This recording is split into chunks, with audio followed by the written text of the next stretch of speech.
हम आपको सीधे रूस और यूक्रेन के बीच की रणभूमि ले चल रहे हैं, जहां तमाम शांति की कोशिशों के बावजूद युद्ध और ज्यादा भड़क गया है। इस समय बड़ी खबर आ रही है, यूक्रेन पर रूस ने इस साल का सबसे बड़ा हमला कर दिया है। पोल्टावा शहर में यह हमला हुआ है और अभी जो ताजा आंकड़े आए हैं, पोल्टावा शहर में, यूक्रेन के पोल्टावा में 51 लोगों के मारे जाने की यूक्रेन ने पुष्टि कर दी है। इस युद्ध में इस समय जबरदस्त झटका यूक्रेन के लिए। यूक्रेन के राष्ट्रपति वोलोदिमीर जेलेंस्की ने नेटो देशों से जल्द और पेट्रियट मिसाइलों की मांग की है।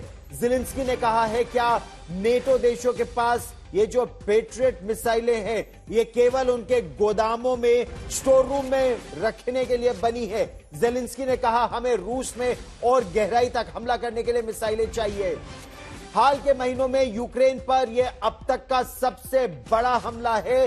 शांति के सारे प्रयास अब तक विफल रहे हैं। यह युद्ध जो है, यह 922वें दिन में इस समय चल रहा है। इस बीच रूस ने यूक्रेन पर इस साल का सबसे घातक हमला किया है, जो पोल्टावा शहर में एक बैलिस्टिक मिसाइल से यह हमला किया गया है। और इस हमले में यूक्रेन ने अब औपचारिक तौर पर पुष्टि कर दी है कि उसके 51 नागरिक मारे गए हैं। लेकिन यह जो हमला है, केवल पोल्टावा पर नहीं हुआ है।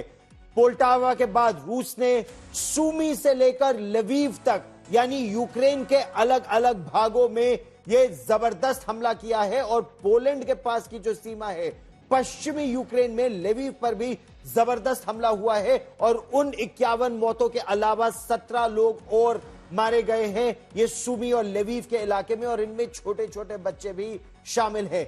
यूक्रेन के राष्ट्रपति वोलोदिमीर जेलेंस्की ने रूस के राष्ट्रपति व्लादिमीर पुतिन को गिरफ्तार किए जाने की मांग की है। दरअसल पुतिन के खिलाफ युद्ध अपराध के आरोपों में इंटरनेशनल क्रिमिनल कोर्ट यानी आईसीसी ने गिरफ्तारी वारंट भी जारी किया है। इस बीच मंगोलिया की यात्रा पर रूस के राष्ट्रपति थे।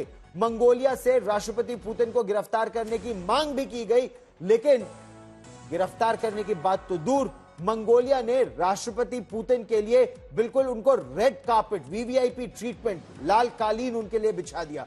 मंगोलिया ने राष्ट्रपति पुतिन का जबरदस्त भव्य स्वागत किया और अपनी पूरी राजधानी को रूस के झंडों के साथ रंग दिया। इस बीच यूक्रेन के राष्ट्रपति ने पश्चिमी देशों पर भी यह दबाव बनाया है कि वो उन्हें लंबी दूरी तक मार करने वाली मिसाइलें दे, ताकि वो रूस के अंदर तक, मॉस्को तक हमला करने की क्षमता रखे। रूस ने मंगलवार को यूक्रेन के पोल्टावा शहर में 2 बैलिस्टिक मिसाइलों से जोरदार हमला किया।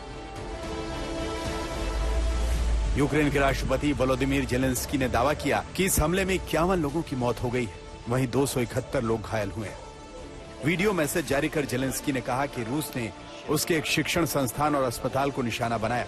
इस दौरान एक इमारत को भारी नुकसान पहुंचा। कई नागरिक इमारत के मलबे के नीचे दब गए। हमले के बाद पोल्टावा में 3 दिन के शोक की घोषणा की गई है। यूक्रेन के रक्षा मंत्रालय ने बताया कि अलर्ट सायरन बजने और मिसाइल अटैक होने में बेहद कम समय का अंतर था। लोग बॉम्ब शेल्टर की तरफ जा ही रहे थे कि उन पर हमला हो गया। रेस्क्यू टीम ने 25 लोगों को बचा लिया, जिसमें से 11 मलबे के नीचे दबे थे। दूसरी तरफ रूस का दावा है कि उसने यूक्रेन के मिलिट्री ट्रेनिंग सेंटर को टारगेट किया। वहीं रूस के एक टेलीग्राम चैनल ने दावा किया कि बैलिस्टिक मिसाइल के जरिए यूक्रेन के मिलिट्री ट्रेनिंग सेंटर को निशाना बनाया गया। हमले में जिन लोगों की मौत हुई है वो यूक्रेनी सैनिक है। बताया जा रहा है कि जिस मिसाइल से हमला किया गया वो इस्कंदर M मिसाइल थी, जिसकी रेंज 500 किलोमीटर है।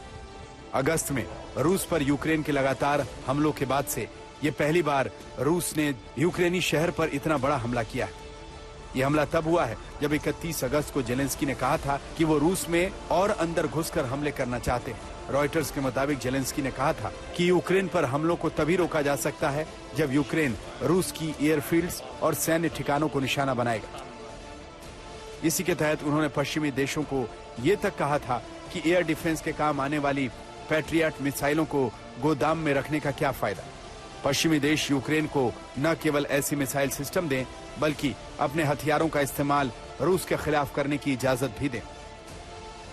रूस ने बीते कुछ दिनों में हमले तेज किए हैं। पिछले 24 घंटे में लवीव में 3 इमारतें नष्ट हुई, 6 लोग मारे गए, कई लोग मलबे के नीचे दब गए। वहीं कीव और कई क्षेत्रों में बिजली गुल हो गई।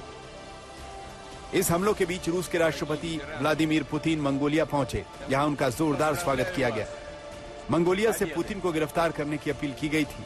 उसके खिलाफ इंटरनेशनल क्रिमिनल कोर्ट ने अंतर्राष्ट्रीय वारंट जारी कर रखा है, लेकिन गिरफ्तार करना तो दूर, मंगोलिया ने पुतिन का रेड कारपेट वेलकम किया। आज तक ब्यूरो।